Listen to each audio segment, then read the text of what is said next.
Bonjour à tous, j'ai écrit un livre en anglais qui s'appelle Listening for Wellness et qui a été publié en 2004.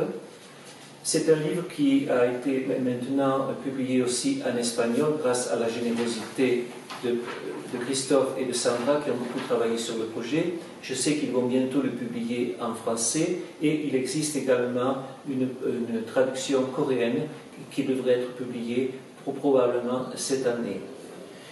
Lorsque j'ai commencé ce projet, je voulais d'abord me l'expliquer à moi-même, je voulais comprendre un petit peu ce qui faisait l'intérêt de la méthode Tomatis et en même temps raconter un peu mon expérience clinique, montrer comment certains cas me permettaient de comprendre par exemple la dyslexie, etc. Je n'ai pas voulu écrire un livre simpliste. J'ai voulu écrire un livre simple dans le sens que je le veux accessible à tous les lecteurs, mais ce livre veut quand même rendre compte de la profondeur de la méthode. En particulier, j'ai donc tout relu, tout le livre de Tomatis, ce n'est pas toujours facile, j'ai relu aussi les interviews, j'ai relu aussi beaucoup de notes qui avaient été faites sur mes notes de cours, et puis j'ai aussi eu la chance d'avoir des contributions de collègues américains, comme par exemple Paul Madol et Valérie Dejean, qui ont présenté une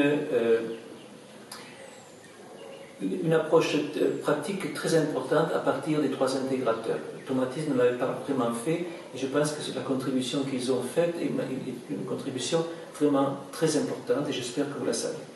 Le livre a plusieurs parties, comme il se doit, bien sûr, une première partie qui explique ce que c'est que l'écoute, comment fonctionne l'oreille. Et aussi, j'ai à parler de ce qu'on appelle un chapitre entier qui s'appelle l'oreille de l'apprentissage et qui traite spécifiquement de la dyslexie,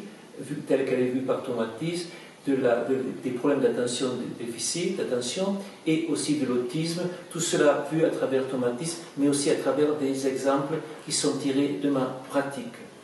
J'ai aussi dans ce livre parlé du test d'écoute, car il y avait très souvent beaucoup de questions de mes clients qui avaient un petit peu l'impression parfois que j'étais en train de sortir un lapin d'un chapeau,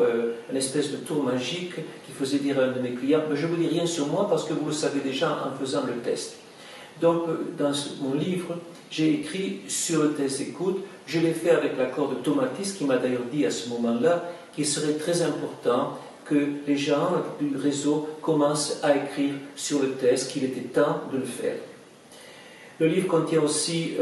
d'autres parties. Il comporte une partie sur l'oreille psychologique, une sur l'oreille spirituelle. L'oreille spirituelle m'a valu quelques difficultés au moment de la traduction en Espagne, car à ce moment-là, quelqu'un a dit « mais vous vous rendez compte, si vous mettez de la métaphysique ou de la religion dans un livre qui parle de la dyslexie, c'est vraiment très New Age, on va perdre des clients. » Alors j'ai refait pour bien expliquer et faire une démarcation bien précise entre d'un côté les idées de Tomatis sur la spiritualité, mais qui permettent de comprendre l'usage de Mozart, et de l'autre côté toute la partie clinique. Quand on parle de l'oreille psychologique, on parle évidemment du périple qu'effectue l'enfant depuis le moment où il est de sa vie intra-utérine jusqu'au moment de la naissance, leur relation à la mère, toute pleine d'affection, et ensuite se dirigeant vers le père, c'est-à-dire ce que Tomatis appelle la rencontre avec le père, qui a à voir aussi avec la rencontre avec le langage, mais aussi avec la loi, avec tout ce qui est l'organisation. Il faut bien dire que, et cela m'est apparu très évident lorsque j'écrivais sur la partie sur la famille et sur le père et la mère, que